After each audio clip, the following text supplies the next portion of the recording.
Welcome back to another episode of Industry Talk with Brandon Andre. And today we have a very special guest. We have Sam Ben. Sam, why don't you go ahead and introduce yourself to my audience? Howdy, I'm Sam. I am an international model scout, and I'm also a social media manager who's been a sign model for about 10 years. Now, you've been popping off on social media. So, how about we start talking about why and how this happened? You're on TikTok, you talk about modeling stuff. What is your goal here? My goal is mainly to just ungatekeep a lot of the stuff that would have helped me out in beginning to model. I also do scout through my socials as well, and I talk a bit about that on how to even submit to get scouted. But a lot of it's like beginning development stuff and just getting over that hump. Now, I noticed you talk a lot about social media. You give a lot of tips, which I find super helpful and really important because that's like what I emphasize to a lot of new models. You really have to build a brand on social media. What experience do you have with building brands on social media, especially when it comes to models?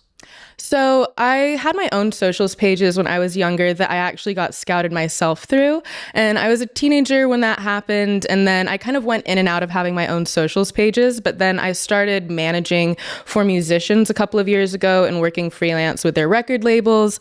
And then long story short, I ended up managing for a modeling agent who asked me to start scouting and managing the socials of other models. So I've been familiar with helping people develop their socials for probably about, I don't know, like 6 years now.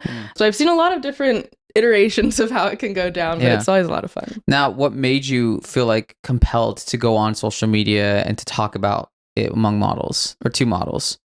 I honestly didn't consider it that much at first. Like I was kind of just giving advice and seeing what was out there, but it was mainly the feedback that kept me going with it. And then through that, I kind of realized that there was a lot of stuff I didn't know when I was starting out that would have been really helpful to have in plain language. And so just hearing the feedback and asking people what they want to hear videos about has been really helpful for me.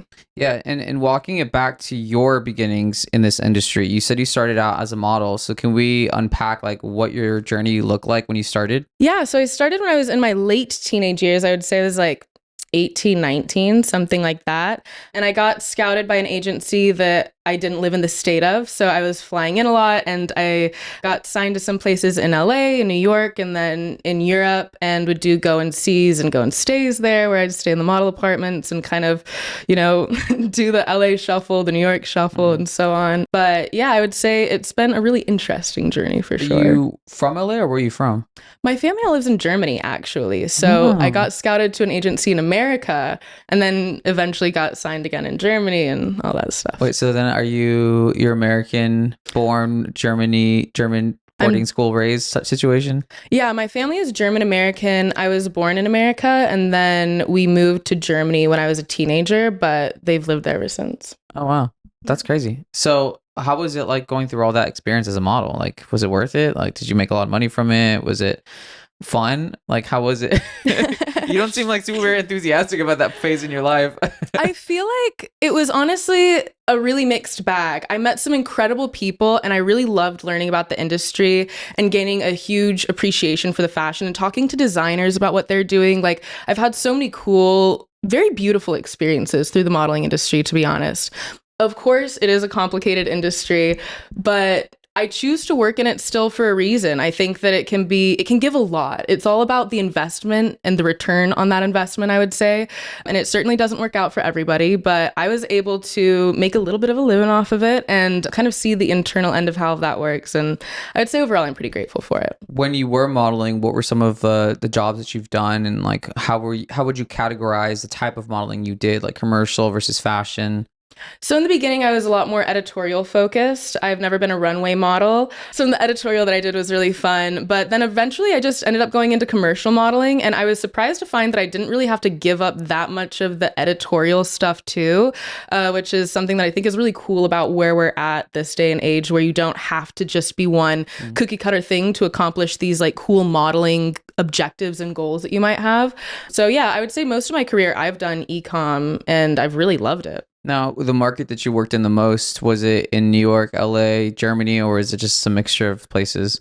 I would say LA is the place that I worked at the most. It's also the place that I liked the most, to be honest. So I think that affected it some too. Yeah, I know. If Anna Lear is watching, I was just talking to her. She's a model in New York. She's telling me that she's moving to LA. She's like, I can't deal with the weather in New York. I miss LA weather. I miss going on hikes. And she's like moving back. And I was like, I thought being a fashion model, you're like working a lot out in New York. And I guess she's working everywhere and stuff. But when did you decide to start focusing on other things outside of modeling to kind of expand your horizons? Well, to be honest with you, I wasn't a very passionate model. It turns out that the easiest part is being on camera, and then 90% of your life is making sure that you're ready to be on camera. And I think that I might just be like a little too kiddish and stubborn for that. Like, I kind of want to have scraped knees sometimes. Like, you know, I just like running around and climbing stuff and not having to worry quite so much. So I think naturally I kind of faded out of doing it more. And even though I'm still signed, it's something that I would say I haven't been very ambitious about for the last year of my life, for sure. When you were first starting out though, was it like exciting? And like, do you remember what you first felt like when you were starting out? I was excited, but I was also kind of nervous because I grew up in a very conservative Mormon family in the middle of the countryside in Germany. So I definitely didn't grow up knowing anybody who was a model. I had no idea what to expect, and it wasn't the most like accepted career in the community that I came from, I would say. So I was a little scared for sure, but I was excited and I was in good hands too. So it worked out. Yeah. And I think even hearing what you're saying, like a lot of models don't realize you're going to like transition a lot throughout the time that you do modeling. Like in the beginning, you're going to be really excited. And I see this all the time. Like they're super excited and everything about their life is about modeling. And your whole identity for the first like 2 years is about being a model. And then you realize that it's not as glamorous as you think it is. And for some, it can be. For some, it takes off and it pops off. But for most, they're working very irregularly. And it's just like cool. But it's no longer like, you're never going to go up to someone and be like, hi, I'm a model. Like you're going to do that for the first 2 years. I'm a model. Yeah. And then after the first 2 years, you're like, I do this, and I guess I model.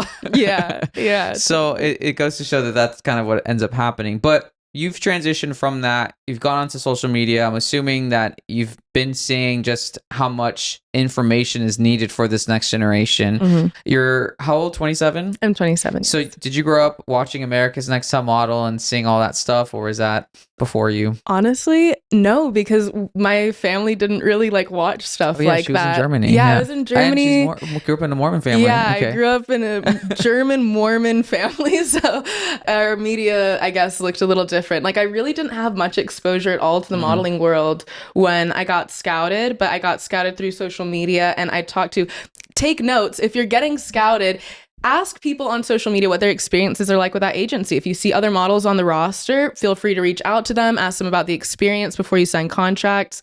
That's what I did. And then everybody had really positive feedback about the agency that I was approached by.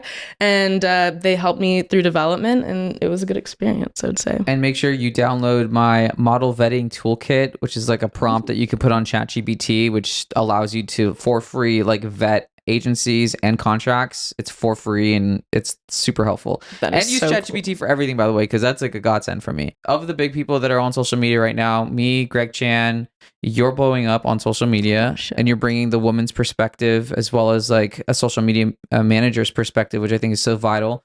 But you've also had your fair share of experiences to warn other models about. So what were some of the craziest experiences you dealt with as a model over the years? Honestly, there have been some pretty notable ones, ranging from funny to like, is this legal? I would say one of the most shocking ones, though, I honestly don't know if I should even talk about this, but I was on a group call with an agency that I was signed to, and it was a mandatory call for everybody in the agency, staff, models, and I think this is kind of like the only time that I've ever had that happen, but it was about COVID regulations, and the director of the agency was talking about how there is a new mandate that everybody had to get the vaccine and that you had to have it in order to work, but that if you didn't want to get it, that there were doctors in the hills who would shoot the vaccine over their shoulder and sign your paper. And so she was like, if you don't want to get it, it and you want to work, figure it out. That was kind of her advice. And it was like not very hidden language around it. She was being very direct about like,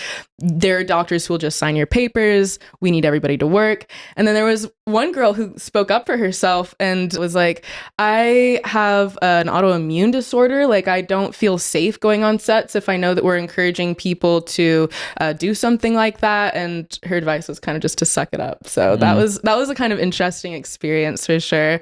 But I would say I've had some funny ones besides that. How did you like respond to that situation? I immediately called my mother agent. And I was like, I need you to shoot straight with me here. Do they have like a reputation for being this way? Because in the modeling world, I would say there's a different standard than there is in pretty much any other industry regarding how people react and interact with each other. But I just needed her to tell me if this was kind of like the MO of the agency to be sketchy like that. And we had a kind of candid conversation about it. And I eventually ended up not working with them.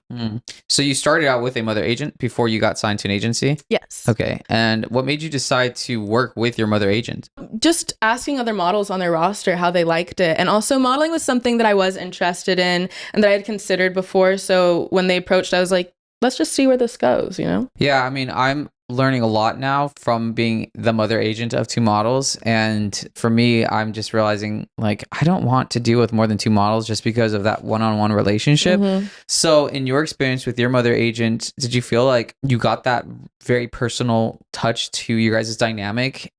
I feel like I did in the beginning, and then the person who scouted me and developed me ended up leaving the agency after a couple of months of me being there. And development periods for a model when they get signed to their mother agency usually last about 6 months to a year, I would say. So I didn't even make it to the 6-month mark before they left. So I feel like I did kind of miss that personal relationship, and it really highlighted to me, especially now being on the other side of the table, looking back, considering that experience, just how important it is to really have somebody that you feel like you can actually reach out to, who can just set things straight for you, really. Yeah, I mean, I have my boys in a group chat and we're talking like every single day. That's and it's awesome. like, it's super painstaking because like I was telling you before this, like I'm trying to build them a brand and like they have to get their posts, like they send me their posts before they even post on social media. So we like restarted their Instagrams and they're sending me their posts and I'm approving certain things. And I'm not like a control freak. It's just more like we're building the foundation of a brand. So let's get you guys, because a lot of these guys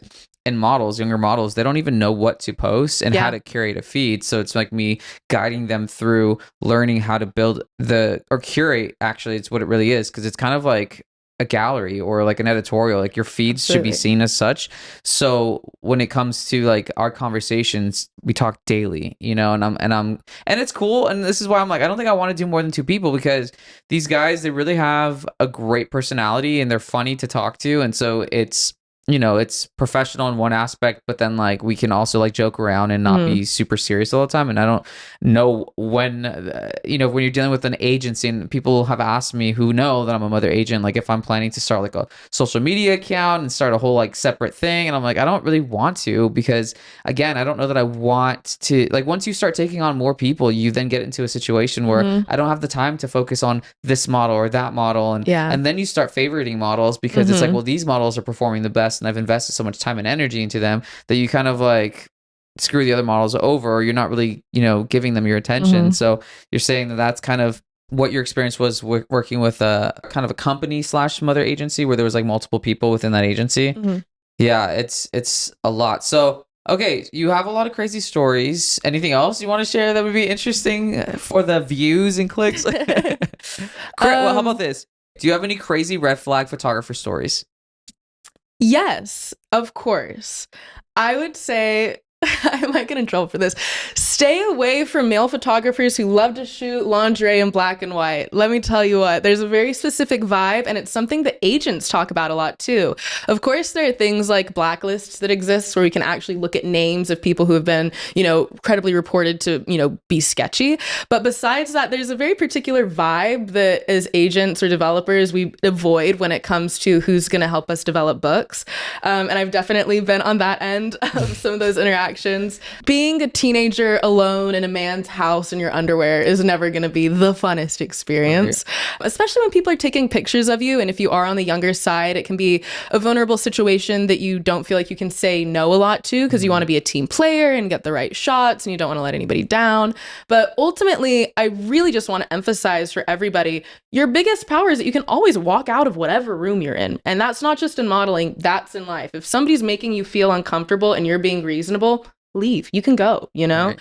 I always tell models too, like, even in your demeanor and how you show up, number one, like, I'm teaching models, like, you really have to manage your career nowadays and advocate for yourself. And I even have these model test shoot guides where for male and female models are like 7 different concepts that are seen very regularly in top model portfolios, where I like assembled all of these images to teach them where to shop and get these clothes, all the different poses. So at this point, it's like, when you need to test shoot, all you need to do is download one of these guides and then go to a photographer and be like, this is what we're shooting. These are all the shots that we need. And then you just replicate it. But this makes it so much easier for models to like get the content they need and get the right stuff that they need that is actually usable. Because I don't think that any new model needs to be doing any lingerie or underwear stuff, male or female. Like, it's not needed. You're a fashion model. Like, why do you need to be naked? You don't.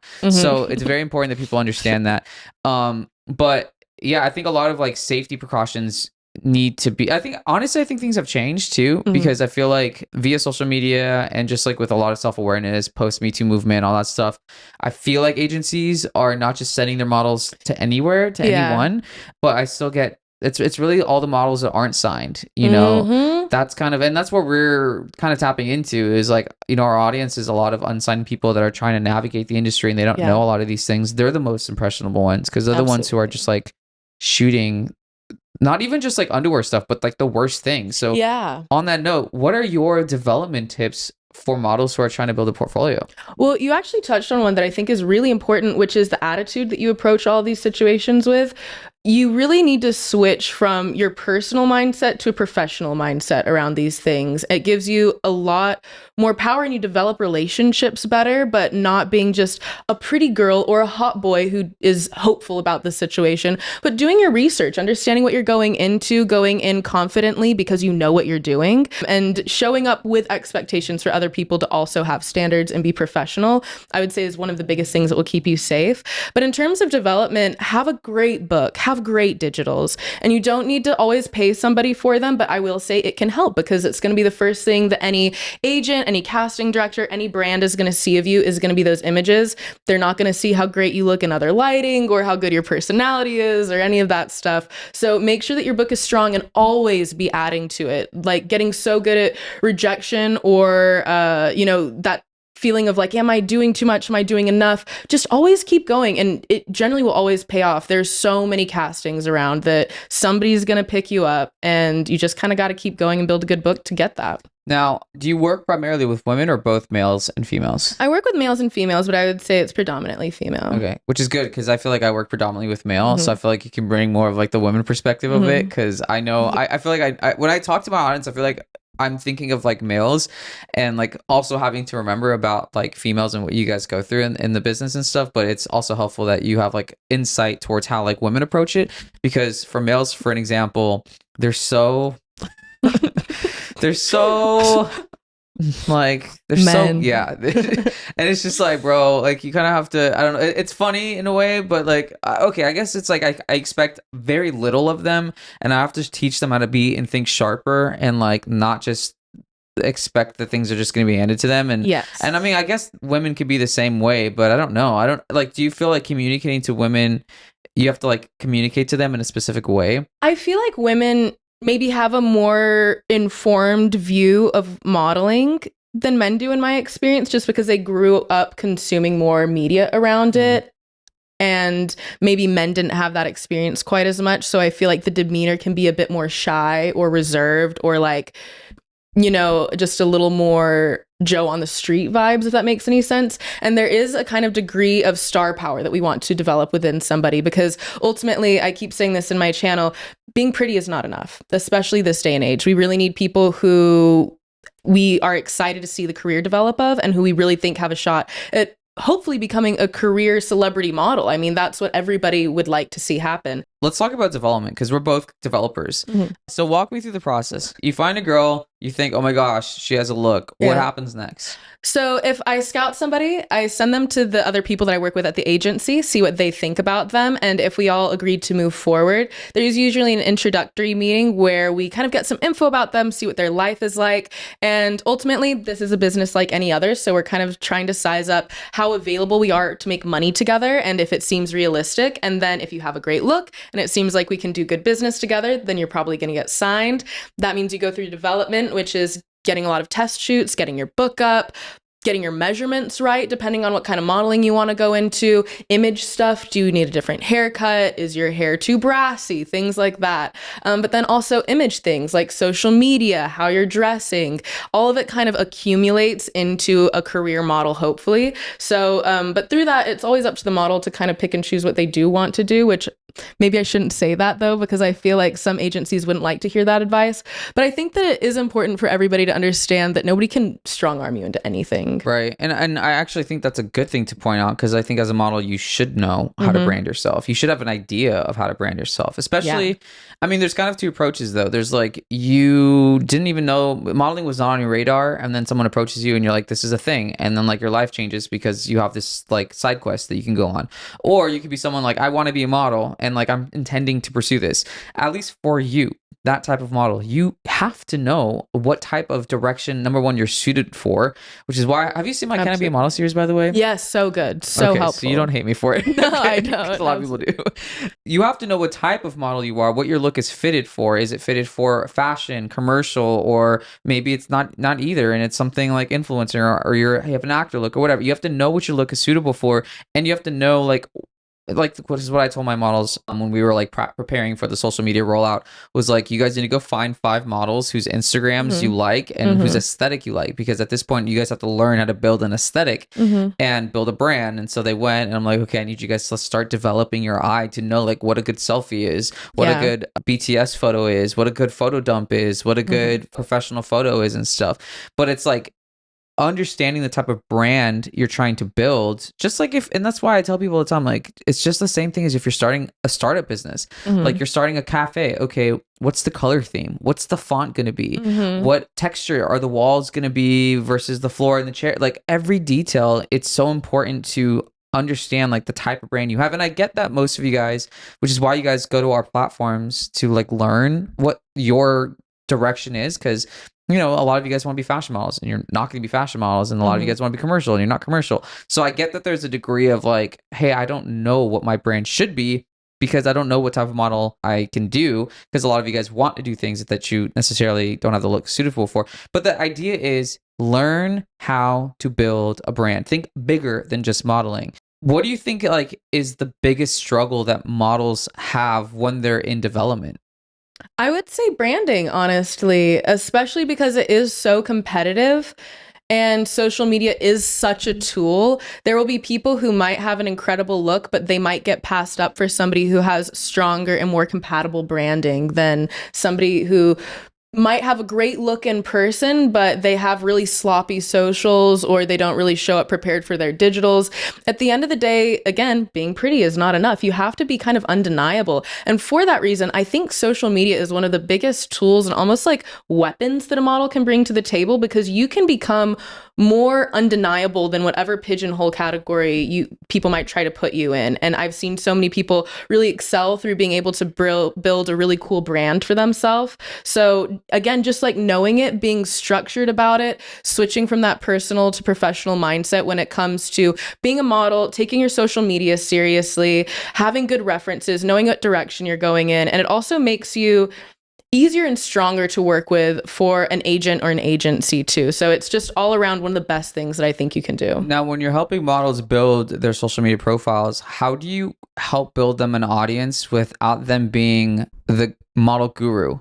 Like, this is how I got signed. And, you know, because one of the biggest things that I'm helping a lot of models, and I posted a video like this that went kind of viral, where I was like, stop telling people about your modeling career experience as a model, because you're only going to attract people in your DMs that are going to be like, how do I get signed to this agency? Do you think I could be a model? It's like, leave that to us, because we can do stuff with that, but you don't want that as a model, because they don't care about you. They only care about being you and taking what you have.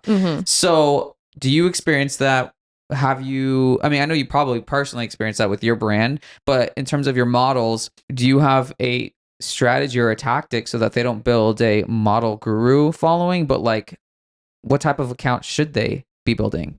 Well, the type of account totally depends on what their goals are, I would say. So it's important to be organized about that. And like you said, having references, specific references, really does help. One thing that I encourage everybody to do, regardless of if they're a model or not, when they're working on building their socials, is to think about what they're taking for granted in their life and what would be very foreign to somebody else. So a thought exercise that I do is I kind of have this idea of maybe like a 13-year-old in the Midwest who would be watching you for a day. There's so many things that you're used to in your own life that would be very foreign to most people, especially if you're in fashion or music or something like that. And the more that you can showcase of that natural behind the scenes, what makes people curious, like just pulling yourself out of your own perspective on it, the more of that, the better. And then also there's some really hard line objectives that we can meet with social media that will help your page perform better regardless of the content. Like one of the biggest ones I would say is getting people through the first 10 seconds of a reel, a TikTok, whatever we're talking about. There are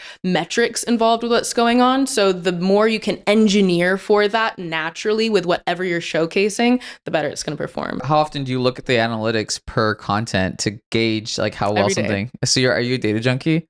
I might be. I want to say no, but then I was thinking about it and I might classify as well. I don't think I look at the data as much. I mean, I look at like the engagement and like, you know, because there's this thing that TikTok put out recently, which I'm sure you heard, where it's like they have like a point system on things that go viral. And they say like you should be engaging in your comment section on TikTok, like responding. And I like to tell people when you respond, and I don't do this because I don't have time, but but you should respond to comments with a question, because then that brings them back to answer the question, and then it stimulates engagement in your comment section. But they also say like you want to get people to hold on to the video for an X amount of time. You want people to like it, to bookmark it, to send it to their friends. So like all of these are different points that once like they accumulate a certain amount, that's what pushes the content to go viral. So I don't look at the drop off period, for example, when I look at my content, but I can analyze, especially when like there's pieces of content that are performing well on Instagram versus TikTok, which my models are already posting. So I can see like, okay, this didn't do well on TikTok, but it did well on Instagram. And that just makes it all confusing, which I don't think anybody will ever get answers and clarity on why that's like two different worlds, but it is what it is. On the topic of comments, I would say my best advice would be to keep it over 5 words if possible. Don't use emojis, multiple emojis, a couple are fine. But there are spam parameters set for everything within a platform, including how often a person is posting, what kind of words are being used in the comments, but also things like spamming with emojis is considered to be a less valuable comment than one with That's 5 true. or more words. And then, yeah, asking questions is great. We want as much repeat profile viewership as possible. So sometimes something that I will do on my page is I'll answer as many comments as I can for the first couple of hours, and then I'll save a few right before I'm about to post another video the next day, and then I'll respond to them then with a question so that it gets more people on my profile immediately when I'm posting another video, and I can kind of leverage that tool there. Nice. Yeah. And that's where it's like sometimes, and this is what my models are experiencing right now, that modeling is no longer just I'm signed, I'm going to wait for me to get a job. It's a full-time content creation job. And my models are experiencing that now because I'm having them post like daily, and I'm like yelling at them, where are your posts? Especially like when it comes to like video content and voiceover content, because right now we're working on before I launch the Can I Be a Model series, like I'm telling them like write your scripts, because I need like an about me to kind of, because the way that I'm like describing what this is like I'm going to be launching like the Making of a Top Model series where I'm launching them, but then their Instagrams and social medias are like the spin-offs. So it's like a cinematic universe type of deal, but I want people to be able to go from me launching them to then going on their profiles and like learning more about them and then following their individual journeys. But I need them to be as engaging in like creating content that is more narrative based and like storytelling. And I think the other thing that we probably both understand is how important storytelling is throughout your content. Like you have to see yourselves as storytellers via content and tell people a story. And I always tell people too, like, you know, what is your story? What is the narrative? What is like the theme? If you're a movie, what's the theme of your movie? You know, and even understanding like little details about yourself. Like my boys, one of them is Ghanaian American and the other one is Argentinian American. So cool. Latino and African, right? Both American, but like that's kind of a part of like their culture and their background and their history that is vital too, especially when it comes to like community building, because Latin people are going to gravitate towards Sebastian because he's Latino and he speaks Spanish. African people, especially from Ghana, are going to gravitate towards Joel. So these are like really important things that you got to understand about yourself as you're building, you know, your social media platforms. But that being said, what are some bad things that models do as they're building their social media profiles? I would say they mess up the branding of it. Ultimately, again, when you're switching from personal to professional, you are becoming a branding tool. You're a marketing tool at that point. And there are a lot of slip ups that people can make in that branding that might make them incompatible for some higher end clients, whether that's agencies or brands who might be looking at it. But your socials read as almost like a portfolio or like a business card of what you're about. So it's important that you are as compatible as possible with your goals. I would say some of the first things that come to mind for me are being too sexy on social media. And of course, there are some top models who are posting in lingerie and things like that. But most people get it wrong, especially in the beginning. There's a very particular way that they're doing it that you're not doing it. And in that vein, being trendy, being cheap, if you look like a Shein runoff, it's going to be bad for branding. Valentino doesn't want to work with like a graphic tee crop top girly, no hate, but like, you know, there's some things there that you can kind of keep in mind and look at these places' socials. Like, who are your ultimate clients? Look at what they're doing, look at their social media representation. What foot are they putting forward, and try to put a same foot forward for yourself. Now, on that note, fashion is like a huge issue that a lot of models struggle with. And it's like so annoying because it's like you try to be models, but you guys can't dress. Yeah. So what have you struggled with when like you're trying to get these girls to build a feed on Instagram, but they don't know how to dress and they don't know how to wear clothes? Well, one thing that can be interesting is even if you have good in real life style, it might not read well for socials. Like if you have like a very specific niche style, like if you're a very retro person or a very like punk person, these can kind of pigeonhole you accordingly to brands that are compatible with that branding. So if your goals are different than what your personal style is like, you do kind of have to move it in that direction publicly, I would say. Learning how to dress for your body, as annoying as it sounds, is really important. Learning what cuts look good on your neck that frame your face well, learning where your waistline is and how to flatter it, having good posture, speaking confidently, knowing how to just navigate the fashion world in general. I would recommend watching these runways. Look at how they're building silhouettes. How are designers doing that? Get familiar with the history, with why people are, you know, so drawn to certain things, and then stylize yourself accordingly. View it as part of your art, part of your performance as a model. Really extend that into the way that you just approach the world at large, and wear things that you like. Yeah, and two specific things on that note. Timeless. Always, you're always going to be safe being timeless, your aesthetic being timeless, so your fashion styling being timeless, and your look being timeless, which for women, it means like not a lot of makeup.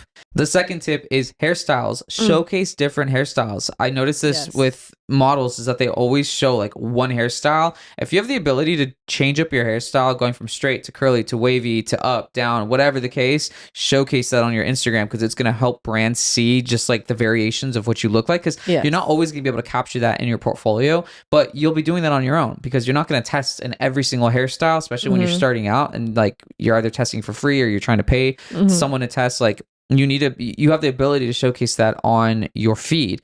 But now that's about static images. What is your tips in regards to videos and reels and TikToks?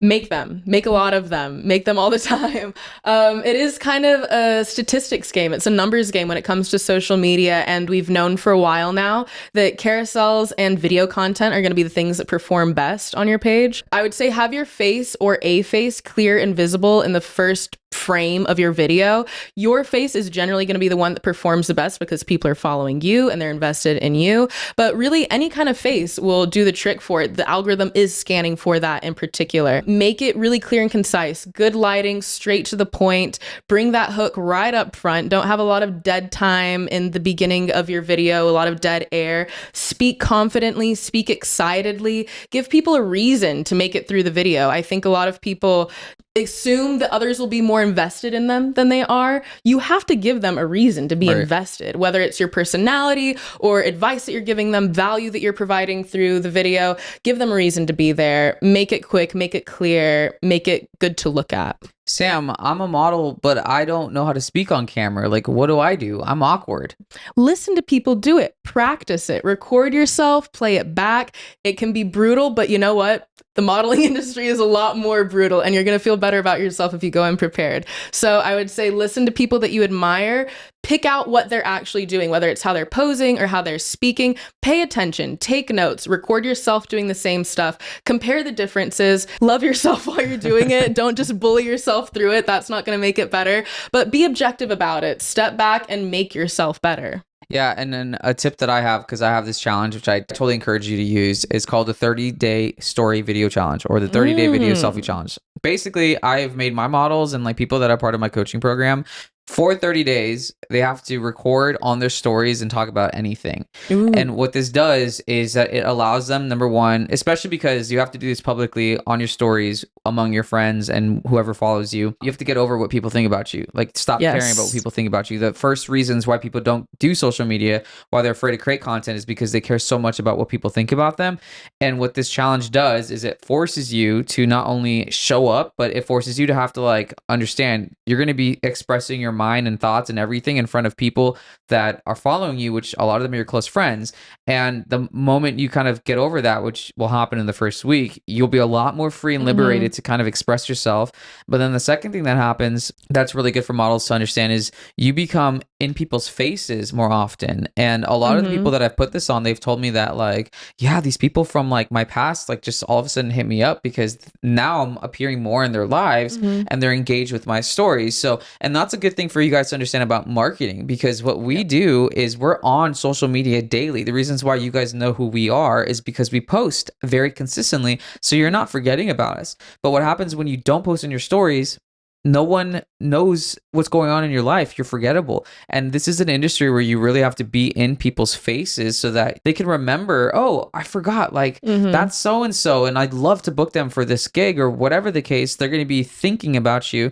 But if you're too scared to talk on camera, you're not going to accomplish that. But the whole point of the 30-day challenge is by the end of the 30 days, you're going to be so much more comfortable talking on camera, expressive. And I love it so much. And my boys were the first two that ever actually completed it, because most people before I started the coaching program, like I've done a lot of these things just for my friends because a lot of them are, you know, not very confident. So I was like, dude, try this. But it wasn't like there was no stake in it. It was just like a thing.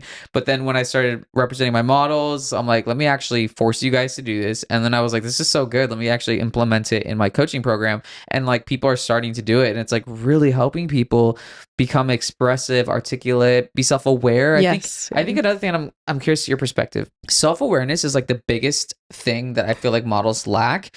And do you know what I mean by like self-awareness? Yes, 1,000,000%. Like a lot of people they don't know when they're not being cool and when they're being cringy and awkward. And like a lot of people they're not aware of when they're looking cringe and awkward. And like I find myself having to teach people when they're like being weird and cringy. But like, what's your experience with that? So my hot take on models being cringy and unself-aware is that most people who have grown up really beautiful or hot enough to become a model haven't had a lot of honest feedback in their life. That has skewed a lot of their experience, and people do treat you differently. Pretty privilege is a real thing, for better or worse, and that can affect how you present yourself, because you're not getting told off as much as some other people are.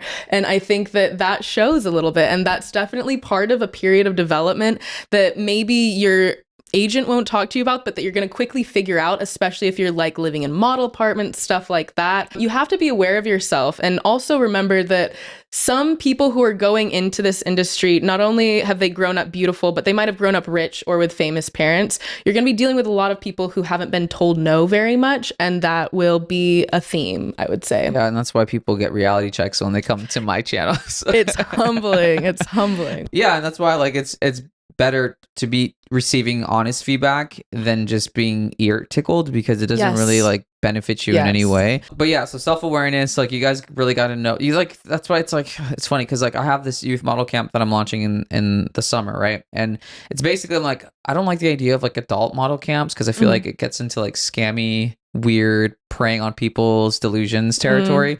But with kids, it doesn't feel that way, because it's like, cool, they can become models, but the point of this really isn't about modeling. It's more about confidence building and then like building that self-awareness so that you can grow up like throughout high school and middle school and then even in college, like knowing how you're being perceived. And I think that's like the benefit of modeling, is that when you start at a young age, if you see it as like a personal development thing, it's so Yeah. impactful because you're learning. Even like runway walk, like yes, that's like specific towards like a specific job, but when you apply what you can be learning from runway walks in your day-to-day life, walking with purpose, like it changes the opportunities it brings you. Because number one, when you walk with confidence, you're no longer going to be attracting predators. I can tell you that, because predators literally look for the weakest, most impressionable It's true. people. And like, even because I have a course too, how to make, what is my course called?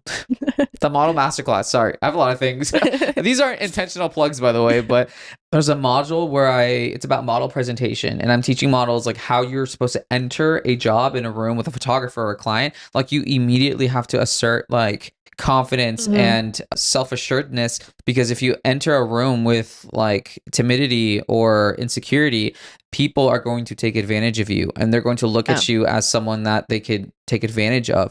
And all of these things matter when it comes to being self-aware, and like you need to know how you look, how other people perceive you, and not in a way that makes you insecure, but in a way that prepares you so that you can win the favor of people over you. And that's like, you can even do that via social media and how you brand yourself. Well, honestly, dictation is really important. I mean, it's a lot of how you portray yourself. I've always heard the pop advice, and I'm not sure if it's true or not, but that body language is like 85% of people's perception over you. The way you speak, the way you represent yourself is really important. And being able to have a good conversation will get you through so many more doors than your face will, I think. So it's important to develop that. Yeah, I have this thing with my friends that I pay attention to the way that they stand when they're mobile, or when they're immobile, when they're just standing still. And like, I will receive this compliment that I've gotten at my church that I go to, where people are like, yeah, you kind of just like stand cool. I was like, I do stand cool. I do stand cool. But it's like, it's this idea though of when you're not even paying attention, because I don't even think that I try to stand cool. I think it's just like, after years of teaching models how to perform in front of the camera, and even me being a music artist, performing in front of the camera, doing music videos, doing shoots, like I naturally stand, I feel like, in a way that just, I don't know, looks confident. And I think like a lot of people don't even have that. They don't even know. They're not aware of how they even stand when no one is watching, or when they're on their phone. And there is a way to stand cool. And you'll find models, they will just stand cool when like they're not even trying. They're not thinking about it. They're not trying to be like Mr. Nonchalant. They're literally just trained to be so in tune with their body, to radiate confidence, that they just stand cool. And I think like that's another like degree of like self-awareness that people don't even take into consideration, that I think is beneficial when you're doing modeling, because when you're doing meetings, or when people are approaching you in public, like that's the first impression that they're going to have of you, and that goes a long way, and that's so valuable as a skill set, even after you do modeling, because even after you're like working in corporate world or whatever, like those are skills that I find very valuable. We've talked about social media in terms of like branding, but is branding and following, are they one and the same thing to you, or is it just important to have like a brand and like followers are kind of like whatever? What do you think the differences are? You have to have a brand lockdown, especially if you want to be taken seriously. It can read as a person's personal page, but it should be a strong personal page. You don't have to have a ton of followers to do that, though. Of course, it can really help a lot if you have a ton of followers. And again, being informed about how to do that, there's so many free resources online as well. Be committed, learn how to do it, and it'll pay off. Just stick to it. Get really good at rejection, both online and in real life, because if you're considering this profession in a serious way, some castings that come through will only be for people with certain amounts of followers, which is a very controversial thing within the industry. People have a lot of opinions about it, but regardless of opinion, it does happen. Again, places, especially like higher end fashion agencies or clients, will want to work with stars, and guess what? There are a lot of them. They don't necessarily have to owe it to anybody smaller to put them in the campaign. So if they can get somebody who has a following, who will give more attention, or maybe sell more of those products, that definitely gives you an edge. Have you ever seen a scenario where a model has like a really great look but not a big following, who's competing with a model that has a big following and not necessarily the greatest look? And what happens in that dynamic when they're competing for a job? Who wins? I think it totally depends on the casting director and on the vision of the particular shoot that they're going into, and also the market that it's mainly going to be placed into. Because I would say sometimes when people have more of a following, but they don't have the image honed in quite as well, And if they get chosen, I would expect that to be in a more Western market, specifically like an LA market, probably. I mean, it can go down a number of ways. I've seen people who have no social media book incredible jobs too, but I would say represent yourself well and don't have a flopped social account, because that will definitely keep you away from any job, I would say. What market do you think really emphasizes social media the most? LA is pretty big on it. New York, sometimes Paris can be, I would say, but mainly these places where influencing is popular for consumers, when that's how a lot of things are being purchased, is through that particular stream of communication with the audience. So yeah, I would say LA is really big on it. America at large. Miami modeling is kind of its own category in my mind that also can really benefit from good socials too. It's the way of the world, you guys. Advertising is changing. Well, it's been changed, but it's obviously going to go towards more social media. So what was the answer on the question that I asked about models building an audience, but not making it about your modeling career? Do you struggle with that with models? Like them like, hey guys, this is how I got signed as a model. Do you advise models? Like, what's your take on that? I think that it really depends on the model. I think there's so much going on, again, that we forget would be interesting to other people, that don't have to be directly like, I'm a model, come with me to set today, you know, but a little more just like natural day in the life stuff that can be really fascinating to people. Also, you should be developing yourself always in all areas, not just on socials. And that can make you really strong on social media. I would say, again, like you're saying, I'd probably advise against seeming like a figurehead for modeling, but more showcasing what you add to the fashion world, why you are getting chosen for these jobs. That's it should be great line. I like that. What you add to the fashion world. I love that. Because a lot of you guys want to take away from the fashion world, but you don't want to add to it. You're never asking what you give. Exactly. And I think that's why we're growing in our following, because we're adding to the industry. We're not taking from the industry. And I think that's like a good one-liner. You have to be objectively interesting to do well on socials. Of course, there are always exceptions where you're, wondering how somebody blew up, but by large and wide, I would encourage anybody to really analyze some of these pages that are blowing up, because they are giving objective value, whether it's comedic value or styling value or actual information about what's going on. You can't assume that people are going to be interested in you because you think you're interesting or you think that you're cute. And yeah. You know what's funny is that I don't think I've seen you post anything as controversial or like brutally honest the way that I have, but like you're kind of, I was honestly kind of intimidated in that I'm like, oh my gosh, is she gonna hate me? Is she gonna like, because people are, I mean, not that I genuinely care about what people think about me, but my comment section is so polarizing. I have opinions on that. I've gone through your comments before and I'll see people say things and I'm like, why are you watching modeling videos if you do not have a realistic view of what that world is like? And why do you not want somebody to be honest with you? Right. I think that a lot of people who don't have experience with the industry can expect that everybody's going to treat them like hold their hand through things. Right. But not only does that never happen for somebody, but also if somebody were to try, that would hold you back probably, because I think what we're both doing with our socials is really trying to be very transparent about what's going on and what these conversations are like once the models leave the rooms and the agents are talking about what they need, what the models are lacking. And the more clearly we can give you that information, I promise you the better that it's going to be. And you do have to have a thick skin to be in any part of this industry, and you have to be very objective about it. So yeah, and I appreciate your take on it, because I feel like it's, I mean, I don't know, I from what I've seen, it's like you're not sugarcoating anything, but you're not as brutal as you guys think. But that's just my delivery, and for me too, it's comedic. I'm honestly I'm blunt, but also I think which is kind of cool about social media, and what I love about this is that like I've also built a community, so a lot of people know my personality, so they know that sometimes when I'm brutal, it's really just like comedically, because I don't know how you feel about this. I don't take what I do in modeling as serious as most people do. I love what I do. I love that I'm a photographer. I love that I'm developing models. I love that I'm placing them. But it's like modeling for me is not the end of the world. Like there are so many other more important things in life that you could be doing. And it's like I'm realistically trying to help people learn how to make money from this career, knowing that it's an industry that you're probably not going to make a lot of money in. So don't like put all your cards in modeling, and also expecting that at some point most of you guys are going to want to get married and have kids, so like this isn't going to be the rest of your life. So I'm trying to like keep it real with you guys, by also making sure that you're approaching it so you can take as much from the opportunities that you can get from this, but also not taking it so seriously where it's like, you know, someone hit me up the other day asking me if she should get plastic surgery to be a model. And I'm like, I don't think it's that serious. Like it's just not that serious to do modeling. I don't treat it that way. I'm not going to be like, and when I tell people like you can't be a model, it's never from the position where it's like, oh, you can't be a model. Like this is we're so good. Like you can't step into our world. Yeah. No, it's like if you can, cool. If not, you probably are going to make more money doing anything else. But it's just like trying to be as transparent with people as possible. But like I said, I'm like, I don't know what perspective she's going to like come at me with. Like, is she going to be on the negative, hating me, or is she going to like, you know, get me? But that's what's cool about having this conversation is you're validating everything that I talk about already. So it's like cool that we can be on the same page, especially because, you know, we're young.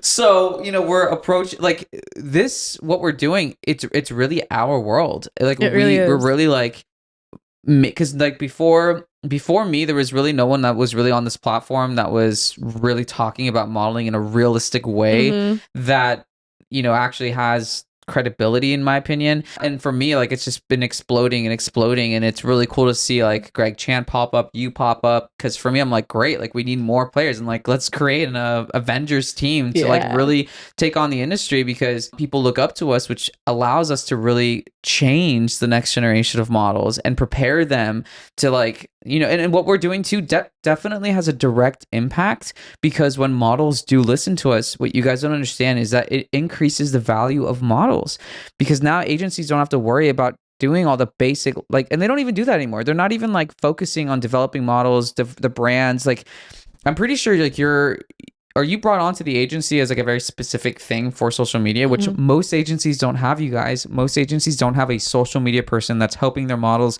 build their social media profiles. They don't have that. And they don't even know how.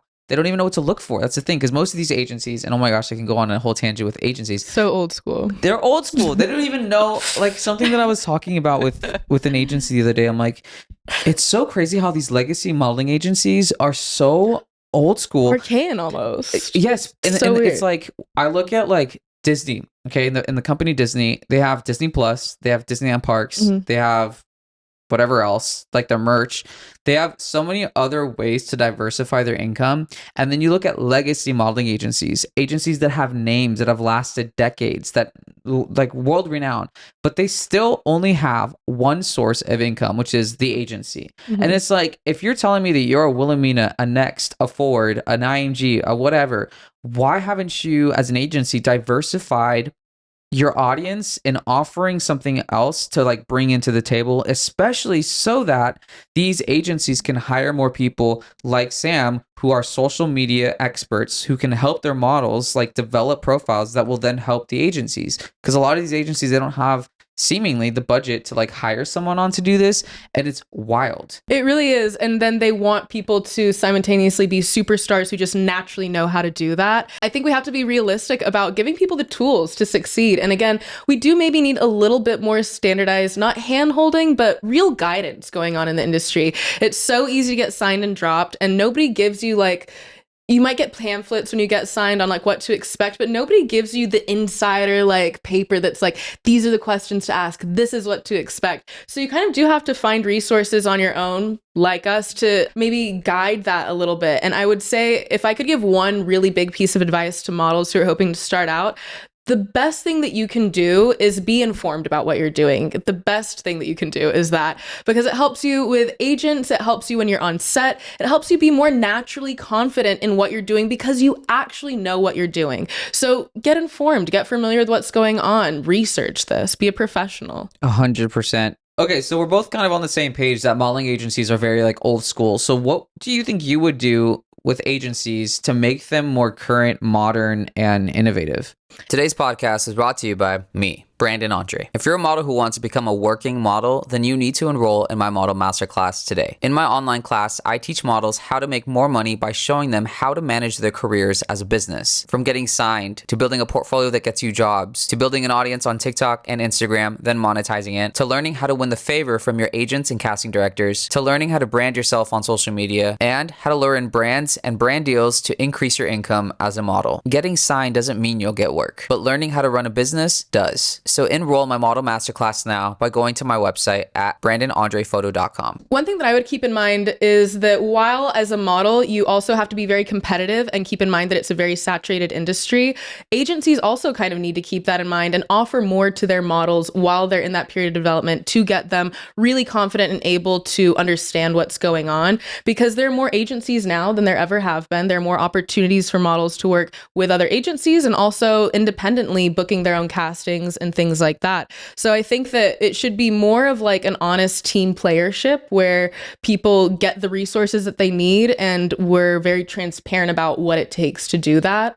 Yeah, and I think that the reasons why we don't see a lot of that, a lot more resources, like a social media person that focuses on developing models' Instagram feeds and social media profiles, is because, believe it or not, a lot of the owners of these agencies, the agencies that they own, it's like their toy. It's like, this is like the cool thing that they do, but they have other businesses that make them money that they like really focus on. And like the agency is just like a cool thing that they have that they could say like, oh yeah, and I own an agency.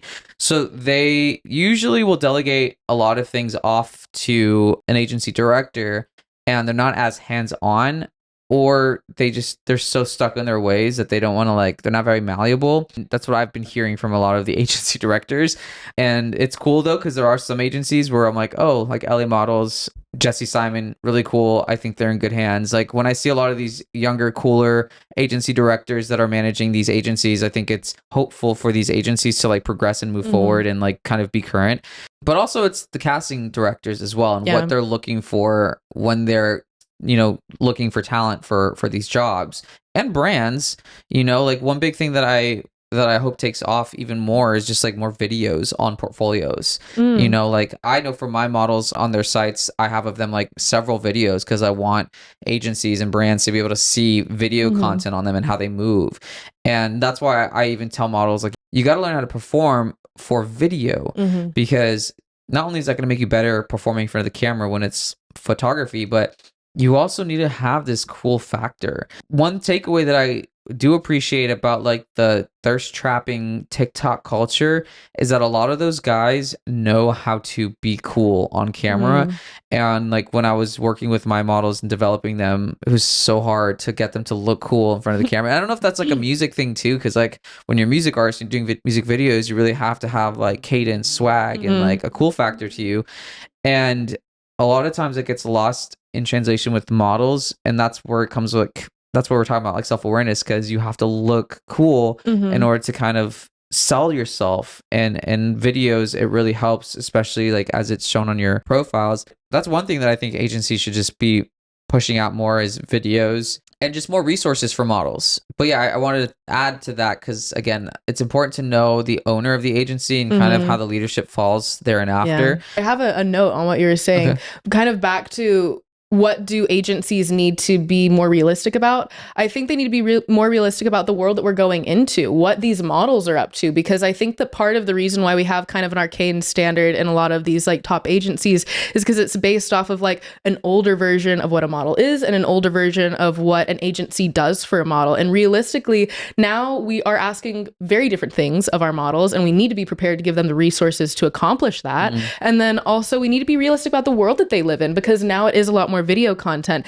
and ads are now more and more geared specifically for social media. Even with these really, really high-end fashion companies, most of their ads are, you know, meant to be consumed in that way, and less of print and things like that. So across the board, what we're requiring is different, and so should our resources. Yeah, and it's important to note too why they're stuck in the past, because when you've heard me talk with Omar Alberto, he constantly talks about how back in the day before social media, the way you broke a model was you would connect them with a master photographer, and those photographers are the ones that were shooting all of these editorials, and they would break the models. So a lot of these older people, you know, they came from that world where all you had to do is you saw a model, you liked their look, you would set them up with a big photographer, the photographer would shoot an editorial on them, and they would blow up and they would pop off. Then all these brands would start to book them. Nowadays, it's no longer the same because most of these photographers no longer work, and editorials aren't as powerful as they once were, because editorials were the spaces where everybody were to go to look at fashion. Nowadays, it's not that. You have so many other platforms and resources. So it means that you have to kind of know where we came from to know how to actually adapt to the new world, because now that's where every modeling agency is struggling to figure out, how do you break a model nowadays? How do you get them to the top? And honestly, it's not even just modeling agencies. And if you work with music artists, and you know this as well, and those of you guys who know me know that I also am an independent music artist, but it's the same concept as what music labels are struggling with. No one really knows how to break people nowadays because they don't understand social media, and they don't know that social media is what breaks people. And social media is kind of like ambiguous. You don't know like what can happen. And more importantly, because this is what music labels struggle with, is how to sustain someone going viral once. Like you have a song that goes viral once, cool, they want to sign you. Okay, can you sustain that? Can you do it again? Can you do it 10 more times?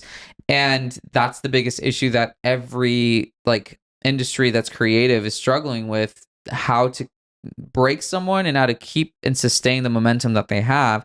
And that's like, agencies aren't even worrying about that. They're telling you, you have to figure that out yourself. And that's where we're coming in, because we're telling you, tap into our resources, learn from us, and we can help get you to that point.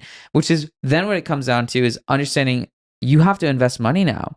And now it's no longer where you get signed and someone's going to debut you with some big magazine and some big photographer. You now have to seek those resources yourself. And that's where, you know, we come in, because now we're extracurricular resources for you to be able to tap into. And but yes, it comes with an investment. It means that you're going to have to pay out of pocket for services where people are offering one-on-one coaching calls or whatever the case is, because we now have the ability to help you further than what your modeling agency can. And on that note, like with what you're building, do you, obviously you told me like, you know, you're building this, it was kind of just like, you know, whatever, you're on the platform, but now you're seeing like what it can become. And have you thought about like turning this into a business, or what is your plan, I guess, with this? I'm really not sure what the future holds. For right now, I'm really enjoying building the community though. And I've had the idea of a few different things that I might be able to do with it, but I'm not really settled on anything yet. I think consulting, because even just generally like social media consulting. Such a great idea. I think that might be something that I'm going to do in the next like month or two, is opening up the consulting from just social media to also include model coaching. There's some areas in that I hesitate with, mainly with younger people. It's such a tender time, really, and it can be easy to be more impactful than you realize, which is something that I encourage all agents and people in the industry to keep in mind. Be polite with young people. But yeah, I could see myself getting into a bit of model consulting. This is why it's important to have her voice in the space, because she thinks like that, and I'm like, be blunt, be brutal, just be straight up and be honest. But that's cool. There was one thought that I had kind of on what you were just saying. If I could add one thing on, I feel like in the vein of one of the biggest things you can do to make yourself a weapon is to become informed. The same thing applies with social media. I feel like from the personal perspective, we've all grown up with it at this point. It can be really easy to think of it as this like very nebulous thing that we're not quite sure what we're supposed to do, and we don't know how something goes viral. We don't know how to take advantage of that.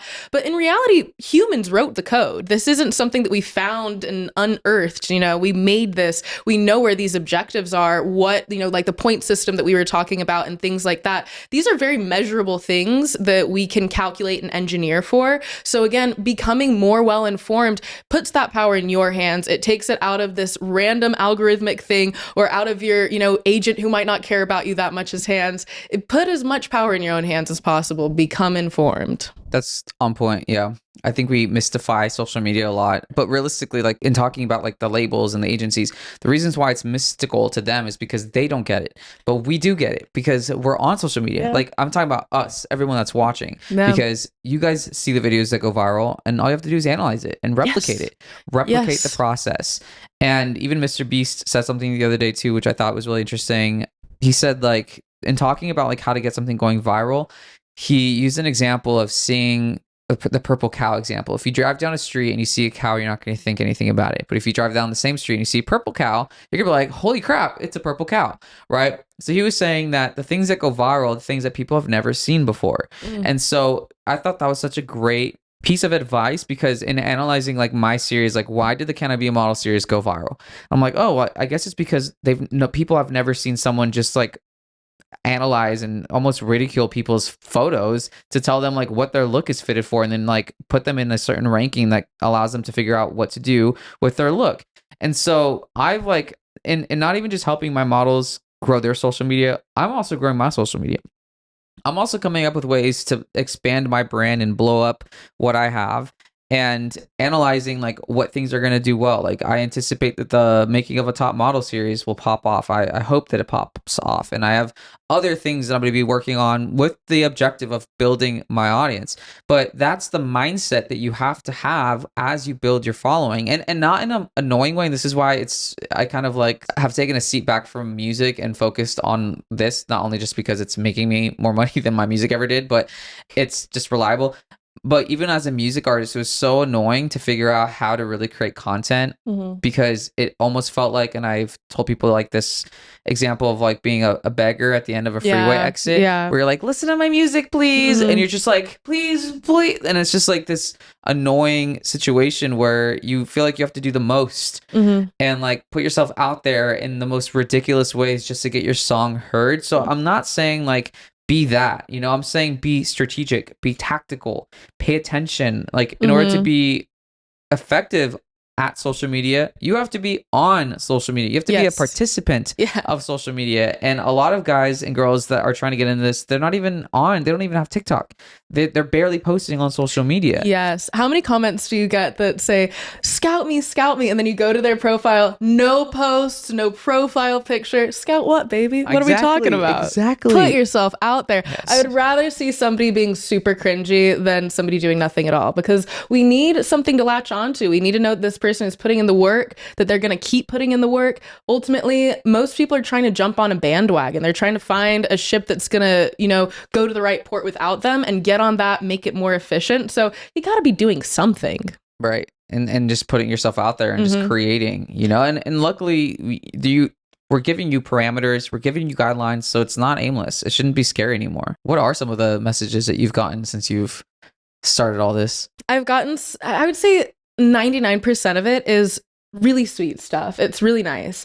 There have been some weird messages, some kind of unhinged ones, I would say. We're going to start talking about like actually being social media people now because I'm curious now to relate to someone else. Like, what are you getting?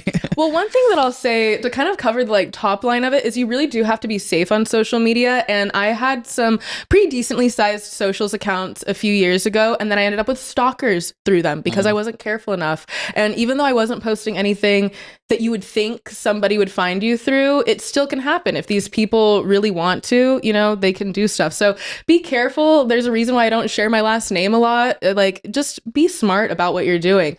Yeah, you kind of got to have a thick skin and be prepared for the weirdest stuff to happen to you. I've had some really weird DMs. I get a lot of messages from old men too. Even though I'm not trying to do any of that stuff, you're still never gonna avoid it, I guess, on social media. It's a lot of like hopeful people just asking for advice, though, I would say. Do you respond to all the DMs or? I try to respond to all of them. I know that I never will, so I'm sorry for those of you that might get left behind. She better than me. I don't know about that, but I try to respond to at least 10 a day. I would say if I'm being ambitious, I probably hit around 30 a day. But like, again, just thinking about my own experience in it, if I felt like there was even one person that could have answered a question for me objectively when I was 16, it probably would have saved me a lot of trouble in some areas. So I try to be available. What do you think you've learned since you've built this platform on TikTok? This platform has been a lot different than my other platforms have. I think one thing that I've learned is about myself. Like, I kind of didn't know that I knew this much. Like, even though I knew it, it's kind of what we've been talking about, where you take your own experience for granted and you forget to take a step back and remember that at the beginning of your journey, you knew none of this, and that it's kind of like a little mind-boggling to be on the other side of it. I've learned that people are a lot nicer than I expected them to be this time around, because I feel like with some of my last socials, people were pretty critical. What were some of your last socials? Like, what were the themes of it? I had a few meme pages, which is kind of something that I didn't say for a long time because I think that it's a little cringy, but It's not, because one of my models also has like a meme page. I'm like, people have like these like burner accounts that are just like memes. I'm like, okay. Yeah. Well, I never meant to do it. Like, I started out when I was like, I think probably like 14 or 15 on Tumblr. And then I had a couple of pages that did really well. And I was totally unprepared, did not know what to expect. And I was just kind of like, I don't know, shit posting into the void, if you will. But then I ended up with a meme page on Facebook that did pretty okay, and that was my first time like commodifying the experience. Like, we sold like shirts and stuff like that. Wow. I don't know, I feel like people were a lot more critical in some ways. Like, But was it personal? Like, did you have your face on it ever, or was it just like memes? no, but I had some TikTok pages later that had my face on them, and they didn't go like crazy viral, but you know, I would say like around 50,000 followers, so nothing too big. But yeah, people were also a little more critical then. This time around, thankfully, everybody's kind of nice. That's good. So with the content that you do post, is anything very tactical, like in how you set up a video before you start talking and stuff? Yes, but it's also very easy for me because this is my actual job. I make the majority of my income off of social media for other people. So for years, every single day, I'm writing scripts, I'm giving people filming notes, I'm filming it for them. So I'm pretty familiar with what it takes to really make it happen. But a lot of this is really knowable stuff. And if you're getting into it, it's kind of just pattern recognition, like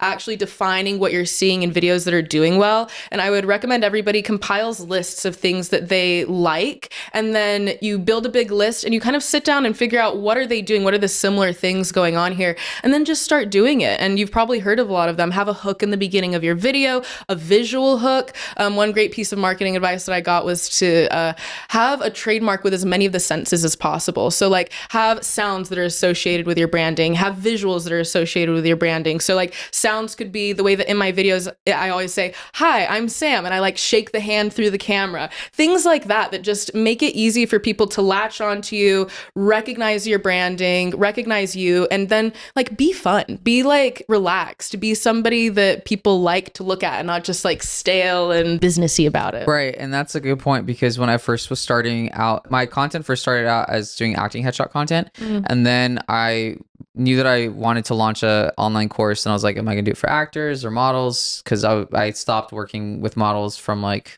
2019 to like 2022 because I was pursuing my music career. And coming back into the modeling world, I was like, if I'm gonna do this, I'm gonna do it right, and I'm gonna like really try to like change the next generation of models, but I'm gonna offer a really great course that will really help people learn how to run a business.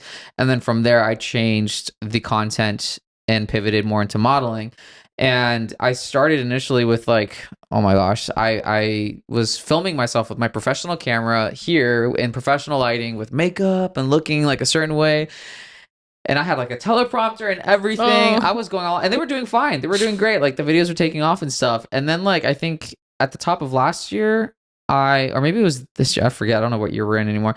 At a certain point, I decided, you know what, I don't have time for this. Like, it's so exhausting to do the makeup, to do the lighting, to set everything up. I'm like, I don't have time for this. And realistically, people don't care. Yeah. When you're providing value, people only want to receive the value that you're offering. And I realized that, and I realized, you know, even because I have other clients too that I manage their social media profiles that aren't models, but we try to overthink the simplicity of social media content, and realistically it's like you just have to give value, and it shouldn't be like the worst quality, but it doesn't definitely need to be for sure 4K professional camera and all that stuff. And it's cool if you can do that. I just don't have the time or energy for that, but simplicity is kind of what's always worked. So yeah, making it more relatable, just setting up your camera with decent lighting, good audio, and say what you got to say and make sure that it has value always does well. Yeah. And on that, I would say one of the things that I do with people when I'm starting them out as a content creator is you have to make it as realistic for you to do that job as possible. Realistically, if it's a chore every time that takes you 2 hours to make a video, another hour to edit it and upload it, that is too much work in my opinion. The shorter the amount of time from concept to upload, in every case makes a person a more career-oriented content creator. It's more realistic to not have like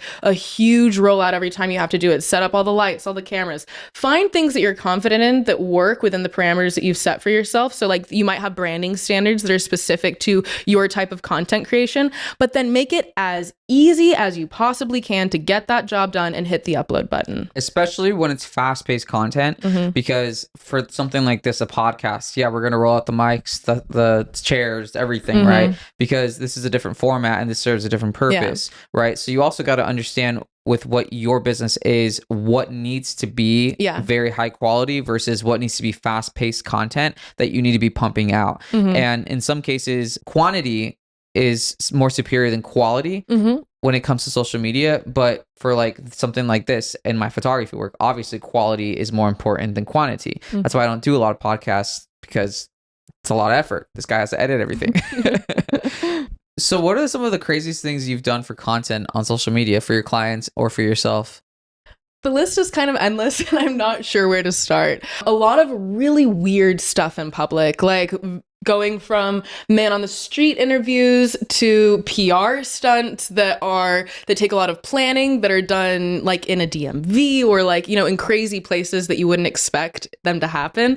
But it kind of goes back to the purple cow theory. I say two things a lot when I'm encouraging an artist in that space, which is one, we're going to make this like any idea that we have, let's hear the idea, and then let's make it 20% weirder. What would be just a little bit more distracting? Because ultimately that's what we're trying to do when we're engineering content. We're engineering it to be even just like the algorithm measures by milliseconds. We want it to be however much more just slightly distracting than any other content that people are going to see when they log on as possible, because that's ultimately what's going to get you that viewership that's really valuable. But then I also always say, to kind of encourage them, make them feel comfortable, we're going to go until we get kicked out. And you know what happens is we never really get kicked out. Like, and a lot of that's the setting. We're in LA where people are used to freaks, but go hard, really climb cringe mountain very, very energetically, I would say. Yeah, I got kicked out of like the Grove. I have like a series, a scouting series that I think I did like 3 videos, and I was at the Grove and literally they kicked me out. And I'm like, it was the most harmless thing ever. Like all I did was like, I walked up, it was, and like those videos were all like like I scouted them on social media and then we like reenacted it in person for entertainment. Surprise!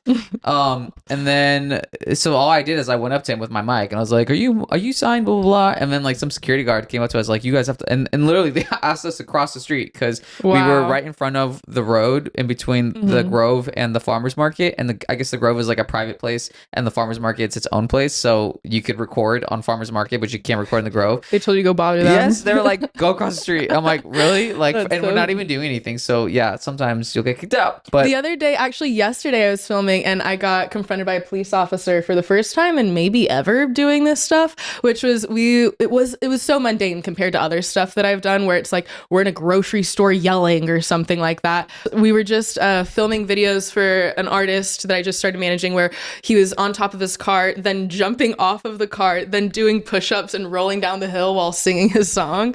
And then a cop came up to us and they're like, you got to find a parking spot for that stuff. And we were like, okay. And they're like, yeah, you have to like go now. And we were like, okay, I guess we'll go. What? That's and then so we went random. somewhere else and did it. I Yeah, know, that's crazy. Totally quiet street too. Really? Yeah. So this wasn't embarrassing, but I went with 2 of my friends and we went on a freeway overpass in LA, and there was this caricature in my music video that was a demon, and I have the mannequin and the whole setup, so literally it looked like a demon. So we put him on the freeway overpass, and I was like, I went all the way down to like the middle, not the middle, but like the side of the highway on the 101, and I was like lip singing with the demon behind me.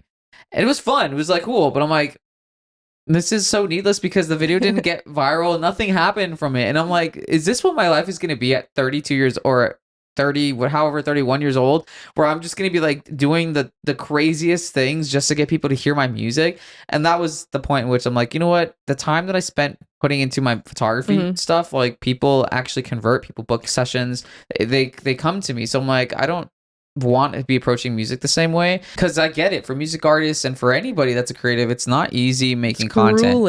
It is a lot of work. The objective is to try to make it as easy as possible, but know that it doesn't get easier until you have something that is sustaining itself. And in the beginning, it's a lot of trial and error. It's a lot of like trying to figure out what's working, what's sticking, and throwing things to the wall, as they say, to see what sticks.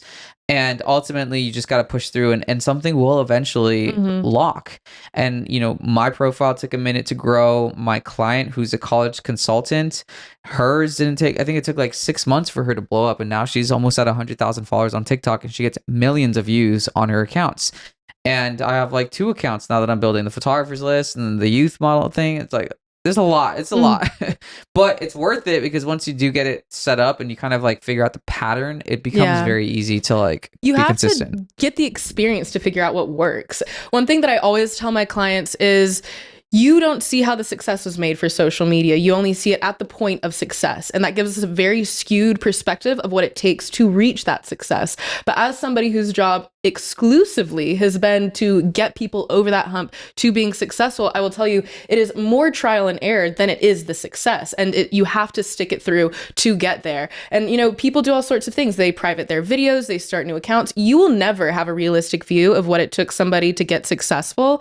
And all you really can do is just be very committed, trust your instincts, but also develop them. Again, stay informed about things, do your research.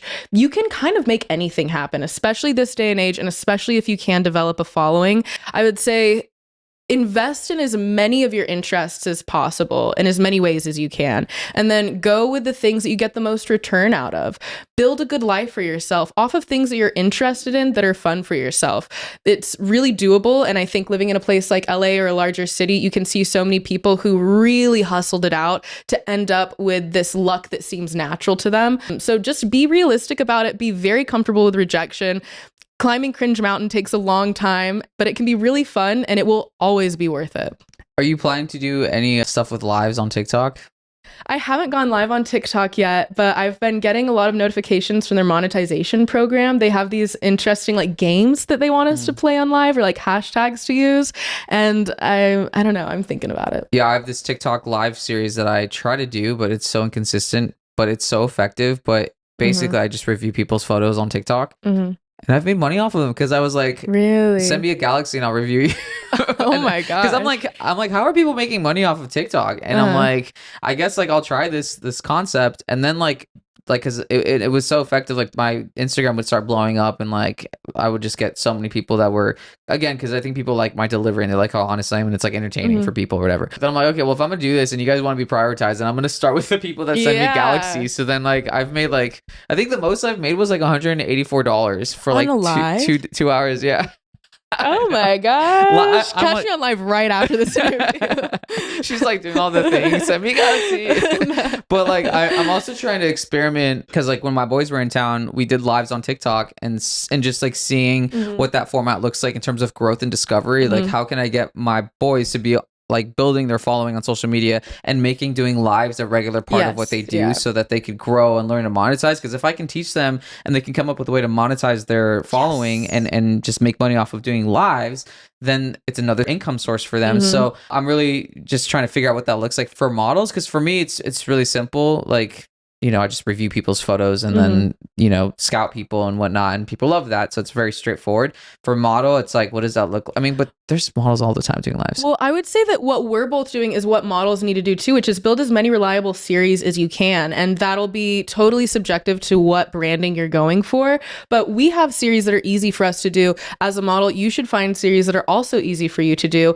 Again, do it in an informed way. Going live is really good for your account. I encourage most of my artists to have some kind of like, especially larger artists who already have an audience, some kind of like even just a monthly check-in with their community where they can service them in that way, and maybe have some kind of a special event going around for it that you can bring back to your audience, like making specialized merch that you're going to send to one random viewer or something like that. But make it as easy for you to do it as possible. These reliable series that add value to other people's lives. Yeah, and understand too that TikTok is a discovery platform. Instagram is where you solidify and build upon your community, because because going live on Instagram, I found is always really great to just kind of like lock in those people that ride for you. And then TikTok is like discovery. Like you will find and build new people that will discover you. Just be mindful of that because both of those platforms kind of serve a different purpose. For sure. Thank you so much for coming on. Thank you for having me. So good at this. Aw. And I think if you guys don't already follow her on social media, plug your TikTok and your Instagram for us. My TikTok is Portal Dog. And my Instagram is the Sam Ben. And I have to say, I've been really admiring your content for a while. It's so genuinely useful. And I think that it's one of the tools that I feel like the more experience people have in the industry, the more that they'll look at a page like yours and be like, oh, this is like the rubric almost. Like this is really where it's at. So I'm glad that you're adding that kind of value, honestly. It's been really fun to watch. I appreciate that. Well, I can't wait to see your stuff grow. And I'm sure we're going to collaborate on stuff and throughout this process as we both are taking off on social media. You'll see more of us. Thank you guys for watching and see you next time. Bye. Thanks for listening to today's show, and don't forget to hit that follow button to be in the loop when a new episode drops. Be sure to check out my model masterclass by visiting my website, BrandonAndrePhoto.com, or by clicking the link in my bio on Instagram at TheBrandonAndre.